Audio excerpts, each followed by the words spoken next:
সেতু ভবন পুরা ছাই হয়ে গেছে, এখন পুলিশের অভাব নাই, এখন এরা রক্ষা করবে সেতু ভবন। এটাই বাংলাদেশ। যাই হোক, এদেশ মরুক। ওই যে পুলিশ, এই পুলিশ বক্স আছে কি ভাঙার মতো আর, কিন্তু পুলিশের অভাব নাই, কত পুলিশ র্যাব সবাই পাহারা দিতেছে। খিলক্ষেত থেকে এই তেজগাঁও টাঙ্গাইল বাস স্ট্যান্ড আসতে আসতে একটা জিনিস খেয়াল করলাম যে আমাদের দেশের আইন ব্যবস্থাটা কেমন দেখেন একবার। সেতু ভবন পুরা ছাই হয়ে গেছে, এখানে এখন শয়ে শয়ে পুলিশ পাহারা দিতেছে।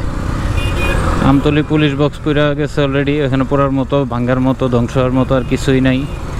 ওইখানেও দেখলাম র্যাব পুলিশ একসাথে পাহারা দিতেছে। কিন্তু এই যে টাঙ্গাইল বাস স্ট্যান্ডের মতো এত বড় একটা গুরুত্বপূর্ণ স্থাপনা জায়গা, এখানে শয়ে শয়ে বাস পার্কিং করা থাকে সব সময়, এই জায়গায় কোনো একটা পুলিশ নেই, একটা ট্রাফিক নেই। আল্লাহ না করুক এইখানে যদি কোনো রকম একটা বিশৃঙ্খলা তৈরি হয়, এই বাসেটা আগুন ধরা দেখি একটা পরিস্থিতি হইব।